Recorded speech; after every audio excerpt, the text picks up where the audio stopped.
आज श्री शिव पुराण कथा का द्वितीय खंड का 21वां अध्याय सुनाती हूँ। इतनी कथा सुनकर नारद जी ब्रह्मा से बोले, हे जगत पिता। इसके पश्चात शिव जी ने जो जो कार्य किए उन पर भी प्रकाश डालिए। ब्रह्मा जी ने कहा, हे नारद, सती को रामचंद्र का वृतांत सुन अत्यंत आनंद हुआ, परंतु उन्हें अपने कर्म का विचार कर बहुत चिंता हुई। वे हृदय में अति भयभीत तथा दुखी होकर लौटी। मार्ग में उन्होंने सोचा कि मैंने शिव की अवज्ञा की तथा रामचंद्र के विष्णु होने पर अविश्वास किया। अब मैं शिव को क्या उत्तर दूंगी। सती इस प्रकार सोचती हुई शिव के निकट पहुंची तथा उन्हें प्रणाम किया। शिव जी ने कुशल क्षेम पूछकर हंसकर कहा, हे सती, तुमने रामचंद्र जी की किस प्रकार परीक्षा ली, वह सब हमें बताओ। सीता ने यह सुनकर लज्जा से सिर नीचा कर लिया और कोई उत्तर न दिया। तब शिव जी ने ध्यान धर कर देखा तथा जो चरित्र सती ने किया था उसे जाना। उन्होंने अपनी पहली बात को जो विष्णु को अभिषेक के समय कही थी स्मरण कर अत्यंत क्रोध किया और हृदय में निश्चय किया कि अब मैं सती से प्रेम करता हूँ तो मेरा प्रथम वाक्य झूठ सिद्ध होता है। सती जैसी स्त्री को छोड़ा नहीं जा सकता। यदि छोड़ता नहीं हूँ तो जो मैं पहले कह चुका हूँ वह झूठा होता है। अस्तु, शिव जी ने पुनः सोचा और निश्चय किया कि अब सती से भेंट न होगी। मैं अपने वचन को झूठा नहीं करूँगा। यह विचार कर शिव सती को छोड़ अपने स्थान को चल दिए। जिस समय वे वहां से चले तब आकाश से यह शब्द हुआ कि हे शिव, आपने अपने वचन का पूर्ण रूप से पालन किया। आपके समान दूसरा कौन है जो इस प्रकार अपने वचन का पालन करे। यह शब्द सुन कर सती भयभीत हो गई। उन्होंने कुछ सोचकर शिव से कहा, हे प्रभु, आपने क्या निश्चय किया है। आप सत्य बोलने वाले हैं। अस्तु, आप मुझे सत्य सत्य कहिए। सती के बार बार पूछने पर भी शिव जी ने यह बात छिपा रखी। यह देख सती को विश्वास हो गया कि शिव जी ने उन्हें त्याग दिया है।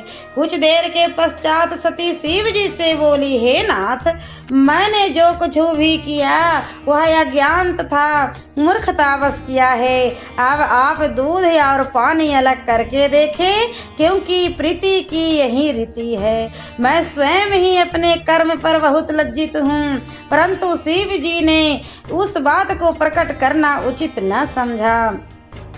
वे अनेक प्रकार की कथा आदि के सुनाने के समय टालते रहे, परंतु अंत में उनको सत्य बात कहनी ही पड़ी। इस प्रकार वे कैलाश पर्वत पर पहुँचे। शिव जी मन में विचार कर बरगद के नीचे आसन लगाकर बैठ गए तथा अपने स्वरूप का ध्यान करने लगे। इधर सती मंदिर में अत्यंत उदास हुई। उनका एक एक दिन युग के समान बीतता था, परंतु सिवाय उनके और किसी को यह हाल प्रतीत न हो पाया। दिन दिन दुख बढ़ता ही जाता था। वे सोचती कि यह दुख कहने के योग्य नहीं। पता नहीं इस दुख सागर से मैं कब पार होऊंगी। मैंने शिव का कहा न माना, यह उसी का परिणाम है। तीनों लोकों में ऐसा कौन है जो शिव की अवज्ञा से आनंद प्राप्त कर सके। वे मन ही मन कहती, हे शिव, आपका कोई दोष नहीं है। मैंने जो कुछ भी किया उसका फल प्राप्त कर रही हूँ। हे भाग, तुझे ऐसा न चाहिए था कि मुझे शिव के विरुद्ध किया। हे ब्रह्मा, ऐसे संकट के समय में तुम मेरी मदद करो ताकि मेरा शरीर बदल जाए। हे मृत्यु, मैं तुमसे निवेदन करती हूँ कि तुम मुझे इस संसार से उठा लो।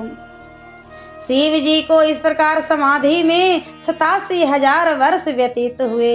इतने समय के पश्चात जब वे समाधि से जागे तो उन्होंने सती को अपने सम्मुख खड़ा पाया। शिव जी ने उनको अपने सम्मुख बैठाया तथा उस बात को समाप्त कर अन्य बातें आरंभ की, जिससे सती को कोई दुख न हो। इस प्रकार वे प्रसन्न रहने लगी। शिव जी ने अपने प्रण को ना तोड़ा। यह कोई आश्चर्य की बात नहीं है कि सती को पिछली बात का कुछ दुख नहीं न हुआ तथा वे सब बातें भूल गई। शिव जी प्रत्येक शरीर में हैं। बहुत से मुनि यह कहते हैं कि शिव और शक्ति का विछोह यह पीछे के वचन है।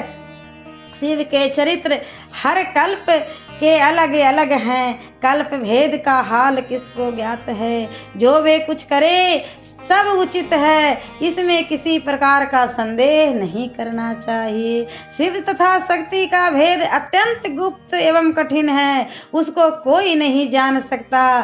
शेष तथा विष्णु भी उनके चरित्र का वर्णन करने में असमर्थ है। यह जानकर भक्तों को उचित है कि संदेह रहित होकर उनकी पूजा आराधना करे। हे नारद, इस प्रकार जब बहुत समय व्यतीत हो गया तब शिव ने अपना वह चरित्र किया जिसको देखकर सबकी बुद्धि भ्रमित हो गई। हर हर महादेव।